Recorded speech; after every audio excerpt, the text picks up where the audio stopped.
Are you a fan of Japanese history? Do you enjoy horror? Are you a lover of alternative aesthetics? Well, then I believe you have come to the right place. In this video, we are going to dive deep into the Yokaicore aesthetic, and hopefully after watching this video, you will learn more about yourself as well as the aesthetic. This video consists of multiple topics organized according to relevance so that you can understand the entirety of the video. First, what's Yokaicore? Second, what are yokai? Third, the history of supernatural Japanese folklore. Fourth, Yokaicore in TV. 5. Yokaicore Games. 6. Yokaicore music. 7. Core dive. 8. Conclusion.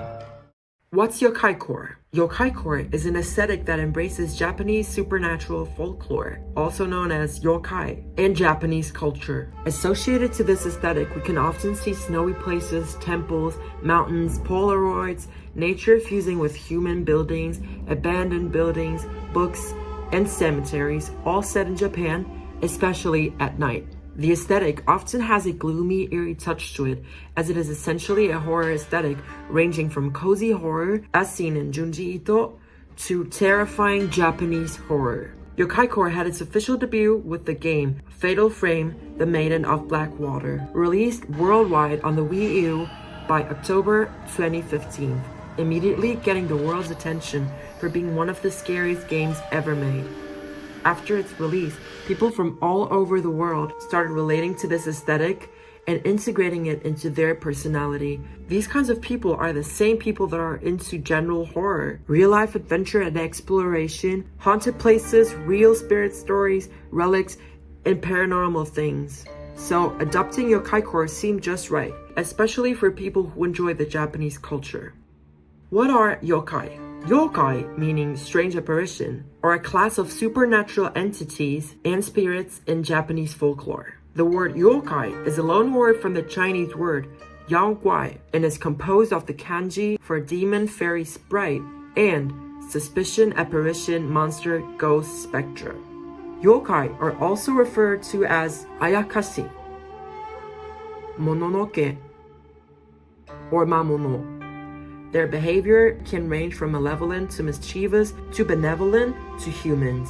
Yokai is one of those words like samurai, geisha, ninja, and sushi that is best left in its native tongue. Yokai often have animal features, such as the kappa, depicted as appearing similar to a turtle, and the tengu, commonly depicted with wings, but may also appear humanoid in appearance, such as the kuchisake onna. Some yokai resemble inanimate objects, such as the tsukumogami, while others have no discernible shape. Yokai are typically described as having spiritual or supernatural abilities, with shapeshifting being the most common trait shared among them. Yokai that shapeshift are commonly known as bakemono. The history of Japanese supernatural folklore. The ancient times were a period abundant in literature and folk tales, mentioning and explaining yokai. Literature such as the Kojiki, the Nihon Shoki, and various Fudoki mentioned on legends from the ancient past. However, despite the literature mentioning and explaining these yokai, they were never given any visual depictions.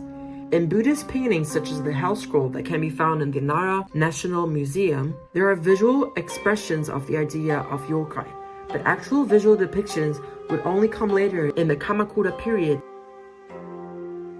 In ancient Japan, spirits were thought to be shapeless and invisible to the human eye. However, as artistic traditions developed, it became necessary to visually depict the spirits and monsters from stories. These began as painted scrolls and later expanded into multi-volume illustrated encyclopedias of strange tales and supernatural stories. During the Edo period, from 1603 to 1868, there was an unprecedented flourishing of art and culture in Japan. Ghost stories and stories about monsters and strange phenomena experienced a huge surge in popularity. The very first mythical bestiaries were put together by folklorists and artists like Toriyama Sekien, who collected the oral traditions of rural Japan for consumption by the growing urban population, and added a few original monsters into the mix.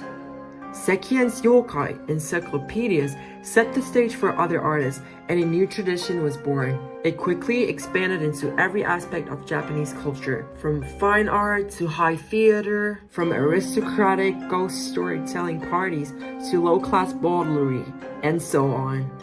Yokai fell out of popularity during the Meiji Restoration in 1868, when Japan rapidly modernized its society and culture. They were all but abandoned as a relic of superstitious and embarrassing past. After World War II, manga artist Shigeru Mizuki rediscovered their charm and reintroduced them to a modern Japan. His comic series, Gegege no Kitaro, caused a second explosion on interest in the supernatural. Today, the influence of yokai can again be seen in all aspects of Japanese culture, from manga to anime to video games, brand labels, and even Japanese currencies. Yokaicore TV is 2023, and at this point, yokai have been featured in Japanese TV and media for decades. One of the earliest examples of a TV show featuring yokai was Gegege no Kitaro, which first aired in Japan in 1968. Gegege no Kitaro is a long-running anime and manga series that follows the adventures of a boy named Kitaro, who is a half-human and half-yokai. Since then, yokai have continued to be a popular theme in Japanese media, including TV shows, anime, and manga. A more up-to-date Yokaicore anime would be Jujutsu Kaisen. The anime and manga series features a wide variety of traditional Japanese yokai and folklore-inspired creatures, as well as characters with unique abilities and designs that fit the Yokaicore aesthetic. The series also includes elements of horror, supernatural themes, and an overall darker tone, which are often associated with Yokaicore. Today, the most popular Yokaicore manga artist is Junji Ito. His horror manga series such as Uzumaki and Tomie frequently feature grotesque and otherworldly creatures inspired by Japanese folklore and mythology. The eerie and unsettling tone of his work is also reminiscent of Yokaicore themes. Yokaicore Games. Yokaicore games often feature a dark and eerie atmosphere with haunting visuals and eerie sound effects. They also often involve exploration and combat with supernatural entities. The genre has gained popularity in the recent years, especially among fans of Japanese horror and the paranormal. Yokaicore games often have a distinctive style that combines traditional Japanese aesthetics with modern elements such as Japanese Y2K and Gothic fashion. Some notable Yokaicore games include Fatal Frame, Nioh, and Ni no Kuni. Yokaicore music. Yokaicore music is a genre of music that is inspired by traditional Japanese music, as well as electronic, experimental, and pop music. It often features haunting melodies and vocals and incorporates elements of glitch, noise, and lo-fi production. Yokaicore musicians often incorporate traditional Japanese instruments such as the koto, as well as experimental and electronic elements. Now that we finally understand a little bit better what Yokaicore is, it's time for a core dive, which is essentially an immersive experience where I'm going to narrate a story, I'm going to play thematic music related to Yokaicore, and you're going to enter this new world. Let's start. It's a pitch black night. You're a girl in her 20s, and your friend went missing, so you go looking for her in the last place she told you about, the Spirit Mountain. Guiding yourself with only the light of your not-so-trusty lantern, you go up the mountain through the fading, barely visible path. As you go, you're cautious, yet not scared, until you hear someone whimpering in the distance and whispering, "I'm right by your side." Your heart races as you turn towards the direction of the whispering. You shine your lantern in the direction of the sound, but there's nothing there. You start to feel a sense of unease as you continue up the mountain path. The wind starts to pick up, causing the trees to sway and creak.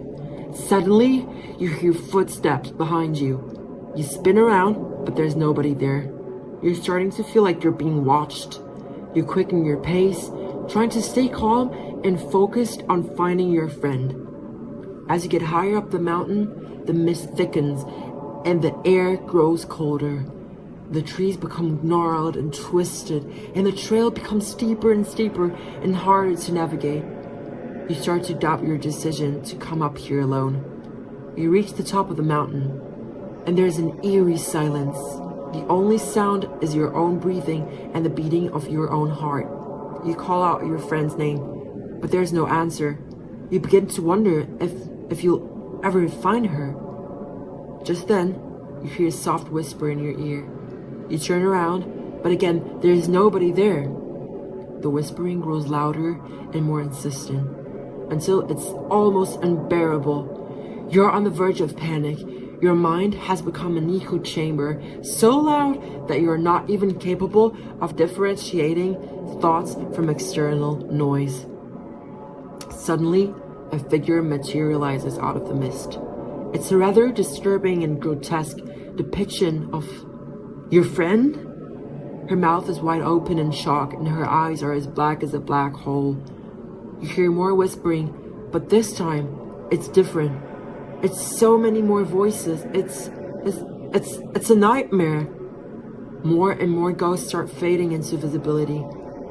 You break down, crying and screaming, terrified, with the ghost of your friend standing disturbingly right in front of you, with a completely dead face, staring at you along with all the other ghosts. You black out. In conclusion, to summarize what we have talked about in this video, Yokaicore draws inspiration from traditional Japanese folklore and features elements such as yokai. It is characterized by a sense of mystery, eeriness, and a connection to the spiritual world, yet maintaining a level of modernity. Music, art, fashion can all incorporate Yokaicore elements as well. And this was it for today's video. I hope you guys learned something new from this documentary style video. This was a lot of work to do. So if you want to support my content and my channel, and if you want to see more kinds of these videos, please let me know in the comments, like this video, and subscribe. And I'll weird you guys next Friday. Bye! Also, what the heck? Why do these glasses look so good on me? I look so quirky. I look like a Fatal Frame character or something. I love it. Wait, I have more glasses. Let me show you guys. I also have these ones. These look so good. Look at it. Ooh. Yes. This is a look.